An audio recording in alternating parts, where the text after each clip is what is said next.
Welcome to another episode of the Mind Takeaway podcast, the podcast that helps you develop your leadership skills and create a thriving workplace culture. I'm your host, Mira. And I'm your host, Peter. We're joining you from Belgrade in Serbia. Welcome. Welcome. What's the name of the lake, Mira? Yes, we're sitting on what people call it here. It's Belgrade Sea. It's actually a lake in the middle of the city, and they call it Ada Ciganlija, and that's a place where people come and relax in the nature. There's lots of trees. There is lots of sports facilities around. There's beach, and so during the summer, this is usually packed with people. Little refuge from the city. Ada actually means it's an island in the river, natural island that occurs in the river. And what people done many years ago in Belgrade, they actually used one of these islands and created lake on one side of it, and then the other side is still River Sava, and this is not naturally occurring lake, but the island was here before. So what we wanted to talk to you about today is the gift of giving your team your full attention, your full presence, the gift of your time. And it might seem like an obvious thing, like lots of people say, yeah, of course, but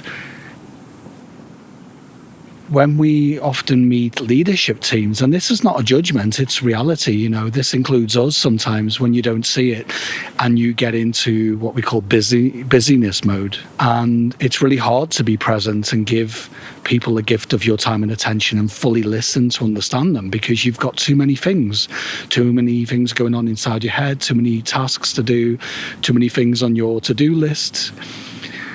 And what we're pointing to is the best leaders out there, the ones that really have impact, the ones that can build trust, and they really have good psychological safety with all the people around them, with the teams, with the wider business, are the ones that actually get a bit more structure in their life. They make sure they prioritize getting their important things done. They're good at prioritizing, but first and foremost, they prioritize their team. And everything else can seem more important. And the more senior you get, there's obviously stuff to do. There's fighting fires. There's things that have to be done. And there's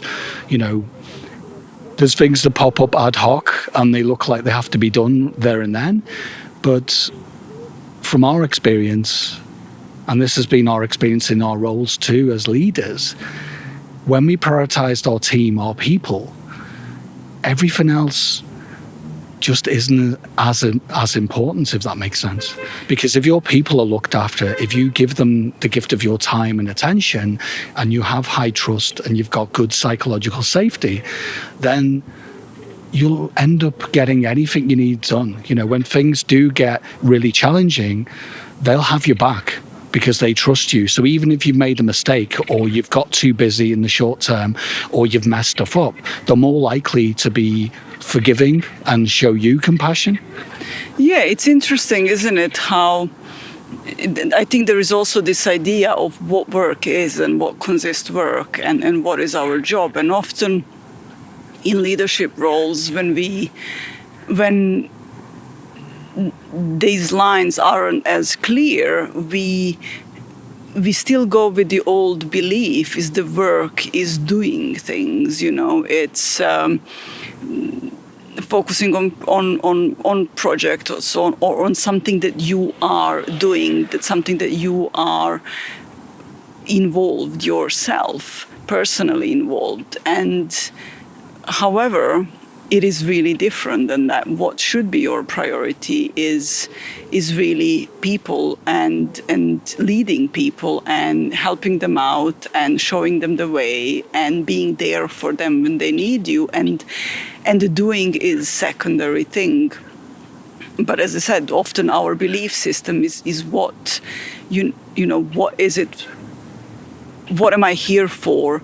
what's my worth, where my worth comes from, it usually feels like it's doing, but it actually isn't. It's being with your team if you are a leader. And so finding that is important, finding that the understanding for yourself.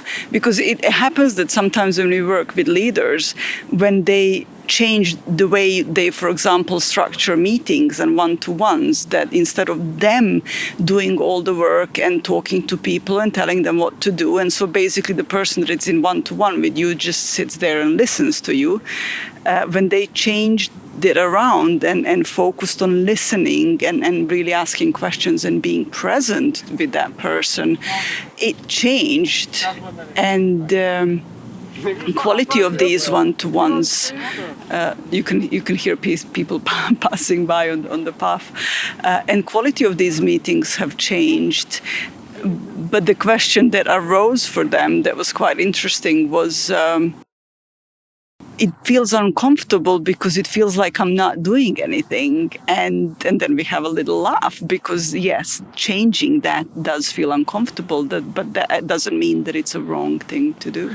Yeah, that's a really good point you mentioned, Mira, because quite often giving people the gift of your time and just clearing your calendar and just holding space and spending time with your team might seem like a waste of time, but it's the best investment you could give for yourself and your team. You're paying it forward, but you're also creating fertile ground. You're developing, cultivating relationships. As we said before, you're building trust. You're developing your team's psychological safety.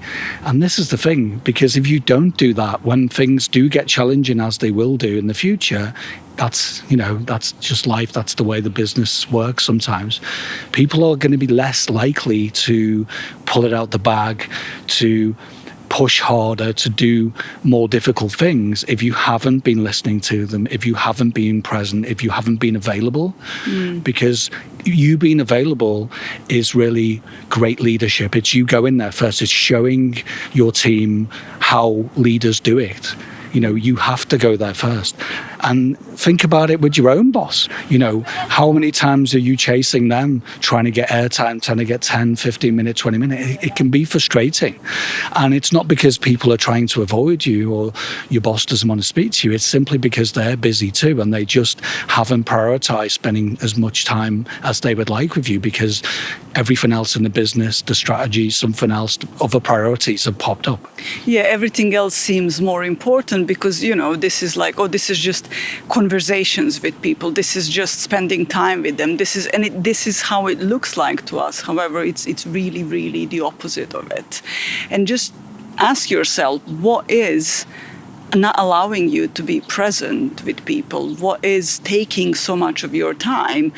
What is that you think is more important than that? And then try to do less of that and more of you being present and creating space because people won't even come to you when they have something where they need your input or help, because to them it looks like you're always busy. I can't ask that because my boss is busy. I can't. And then important things get overlooked and problems can arise because people don't come to you because you look busy all the time. Yeah, it's interesting that if you don't give your team enough time and attention, it's going to be difficult for them to tell you when things are going wrong, when the wheels have come off, when there's a challenge. And that's the thing. Whenever we speak to a leadership team or leaders, they're always, said the challenge because no one tells them when things are going wrong. They don't get enough feedback. They like more honesty. Well, giving your time to your team and giving your full attention to your team, you're more likely to get what you want. And it's really important that you do that because, as Mira said, if you are too busy or you're just fighting fires, you're jumping from one thing to the next and you're not really spending time with your team except for the scheduled one-to-ones, for example, then your team some of them will suffer in silence. This is just human nature. This is the psychology, how it works. People will make assumptions, whether it's right or wrong. The reality is they will go, yeah, okay, Peter's too busy. I haven't seen him pretty much for the whole month. I can suffer in silence until my next one-to-one because I don't don't want to disturb him. He looks really stressed. Yeah, and to you, it's like, oh, I'm doing so many things, I'm busy. It means that I'm, that I'm worthy of this job or worthy of this salary. Or so we calculate our worth in how busy we are, but actually it can be counterproductive. So I hope that this episode and this conversation has sparked some interest from your end, and that you will start thinking about what is taking you away from being more present with people and creating space and time for them to be able to approach you and talk to you. Yeah, so thanks for listening. I think this is a good time to stop because the wind is about to go up. I don't know if you can hear in the background. There's a bit of thunder. It's gone a bit black. We may get a bit wet soon. So yeah, thanks for listening. And as always, let us know what you think of this episode. Thank you. Bye.